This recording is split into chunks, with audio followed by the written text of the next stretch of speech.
देखिए supplementary result की मांग छात्रों के बीच से, अभ्यर्थियों के बीच से उठने लगी है। देखिए मेरे साथ बातचीत करने के लिए छात्र नेता सौरभ है। सप्लीमेंट्री रिजल्ट की मांग उठ रही है। बिल्कुल बिल्कुल, आपके चैनल के माध्यम से जी।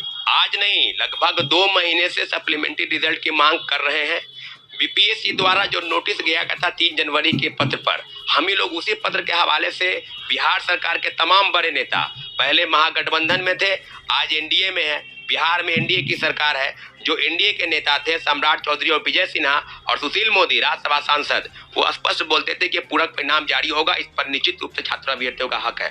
तो क्या हो गया, कौन सी विडंबना, कौन सा पहाड़ टूट गया? सरकार की मंशा पर तो प्रश्न चिन्ह अब लग गया है ना। कि आप कहते थे कि पलटी मार नीतीश कुमार, पलटी मार नीतीश कुमार है, अब इसमें कोई मीडिया का बहुत बड़ा प्रश्न नहीं है। नीतीश कुमार हो सके फिर पलटी मार के महागठबंधन में चले जाएं। आप कहाँ के हैं, आप किस पार्टी के हैं, आपकी बातों पर कौन सा भरोसा कर लिए? हम तो 14 फरवरी के दिन और 19 फरवरी के दिन 2 बार गए, हमारे शिक्षक गुरु रहमान शिक्षाविद और कई छात्रों के साथ गए और कहे सम्राट चौधरी जी 4 घंटा वहां विलंब किए। तो क्या हो गया आपको सम्राट चौधरी जी, अब बस चुनावी मोड में चले गए? सप्लीमेंट्री रिजल्ट पर छात्रों अभ्यर्थियों का पूरा अधिकार है। 14,700 पदों की सूची शिक्षा विभाग से बीपीएससी को भेजी गई थी और आपने महागठबंधन की सरकार पलटी मारते हुए जैसे एनडीए की सरकार बनी, आपने पत्र को रोक लिया। पूरी तैयारी बीपीएससी की तरफ से थी कि पूरक परिणाम जारी होने चाहिए थे और हजारों हजार फर्जीवाड़ा रिजल्ट जो पब्लिश हुआ, जो नियुक्त हुआ, उसको बाहर कर रहे हैं। लेकिन हमारे भाई बहन जिनका उम्र खत्म हो गया, तीसरे पेज की बहाली में वो नहीं बैठ सकते हैं। आज भी विडंबना है, घोर विडंबना है कि वो रो रहे हैं। मिनिमम कटअप को पार करने के बावजूद सरकार की शिक्षा नीति पर मुझे लगता है कि बड़े पैमाने पर फर्जीवाड़ा करते हुए और सरकार की उन मंशा पर अब प्रश्न हो गया है कि आपने सिर्फ नौकरी दी, आपने ये नहीं देखा कि सीटेट फेल, एसटीटी फेल, दिव्यांगता फर्जी वाला, सब फर्जी शिक्षक भी पकड़े जा रहे हैं। नालंदा मुख्यमंत्री का गृह जिला, 350 शिक्षक फरार चल रहे हैं। कहाँ चल रहे हैं? के पाठक बताए ना कि क्रेडिट कौन लेगा? आप अगर नियुक्ति की प्रक्रिया का क्रेडिट के पाठक को देते हैं तो जो फर्जीवाड़ा हुआ उसका प्रक्रिया कौन देगा? बेचारे शिक्षक को जब न किया तब कार्रवाई कर दिए। क्या जिला शिक्षा पदाधिकारी पर आपने कार्रवाई की? बिना फर्जी प्रमाण पत्र के आधार पर आपने लोगों को बहाल किया। लोग भागे फिर रहे। कोई ऐसा जिला बाकी नहीं है जहां से शिक्षक फरार नहीं है और 4 महीना 5 महीने के बाद आएंगे और पैसा देने पर बहाल हो जाएंगे। आपको हम बता दें कि माननीय उच्च न्यायालय के एक नोटिस पर बिहार में 6ठे चरण में 70,000 शिक्षक बहाल है। आज तक बिहार सरकार उसको बाहर नहीं कर पाई है। क्या हम मान के चले कि अभी जो बहाली हो रही है उसमें सारे प्रश्न नहीं लगेंगे? अच्छा छात्र नेता सौरभ जी, ये बताइए कि लगातार आप लोग कभी शिक्षा मंत्री के आवास पे, तो कभी मुख्यमंत्री के पास भी, सम्राट चौधरी के पास भी आप लोग मिलने गए थे, उसके बाद भी आप लोग की बातें नहीं सुनी गई।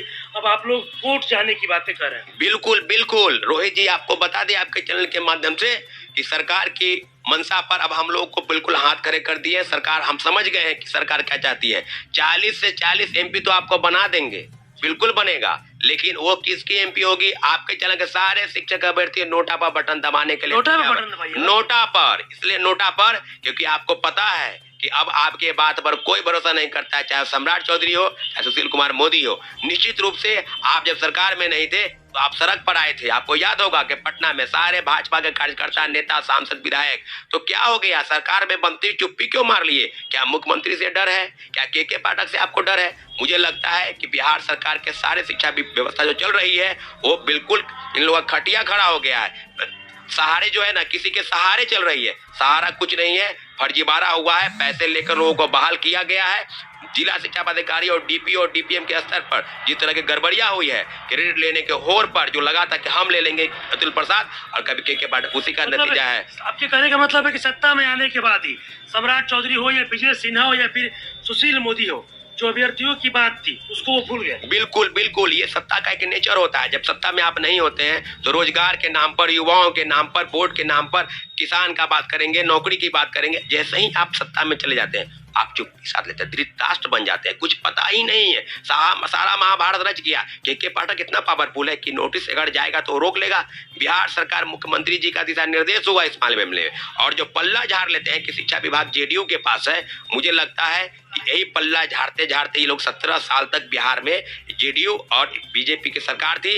आज नहीं, 1 साल 1.5 साल पहले से आरजेडी सरकार में आई है। लेकिन इतना जरूर है कि तेजस्वी यादव की भूमिका शिक्षक बहाली में जरूर थी। 3 महीने में 2 लाख लोगों को नौकरी मिली, उसमें तेजस्वी यादव की भूमिका को हम अहम मानते हैं। तेजस्वी यादव की भूमिका अहम थी, बिल्कुल अहम थी। मुख्यमंत्री जी तो बहुत दिन से देगा, छठे चरण में जो गड़बड़ी हुई और 7वें चरण में लगातार बहाली की प्रक्रिया कह रहे थे कि हम बहाली निकाल लेंगे, लेकिन तेजस्वी यादव जी ने वादा जो किया था वो वादा पर खरे उतरे हैं। फर्जीवाड़ा हुआ, हम लोग फर्जीवाड़ा को ठीक करने की बात कर रहे हैं, लेकिन आपने उसको ठीक नहीं करते हुए सप्लीमेंट्री रिजल्ट के नाम पर जो कुटराघात किया है टीआरई 1 में 4700 पदों की सूची भेजकर 2773 लोग का मत रिजल्ट निकाला और टीआरई 2 में 14,700 के पद की सूची अभी तक खाली रखी गई है और तीसरे पेज की बहाली निकाली गई। उसमें भी तीसरे पेज की 2 परीक्षाएं जो है बाधित है, 11वीं 12वीं और 9-10 के परीक्षा जो 16 मार्च को होने वाली थी। तो क्या बीपीएससी ने हाथ खड़े कर दिए?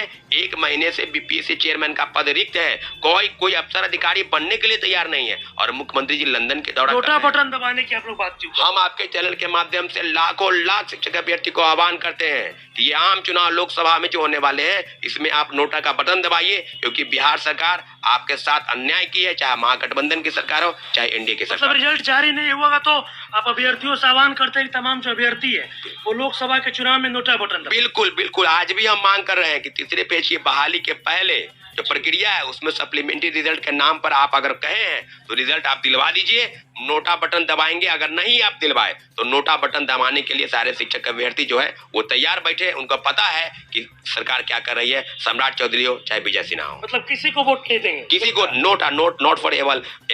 आपको बता दे कि सारे मामलों पर सरकार की नियोजित शिक्षक के मामले पर 4 लाख नियोजित शिक्षक जो पहले थे बिहार में कार्यरत उनको बिना शर्त राजकर्मी का दर्जा देने की बात आप कर रहे थे। उसके बाद आपने कहा कि बीपीएससी से परीक्षा लेंगे, तैयार है हम लोग देंगे परीक्षा। उसके बाद कहे ऑनलाइन परीक्षा लेंगे, वो भी तैयार है। उसके बाद हुआ कि चलिए 2 बार ऑफलाइन भी कर देंगे, वो भी तैयार है।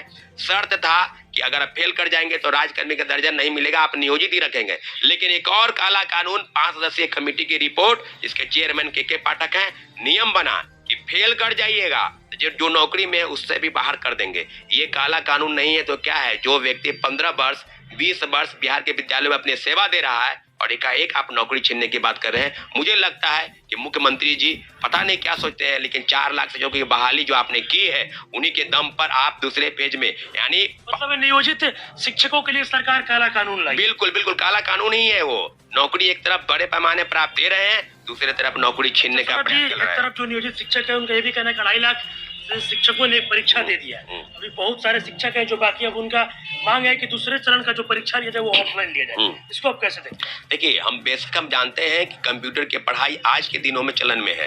15-20 वर्ष पहले कुछ नहीं था। कई लोग तो को पता ही नहीं है कि रेजर क्या होता है, माउस क्या होता है। तो एक डिमांड था कि 3 बार चलाना नहीं आता है, बोलते हैं कि जितने इधर तो घूम जाता है।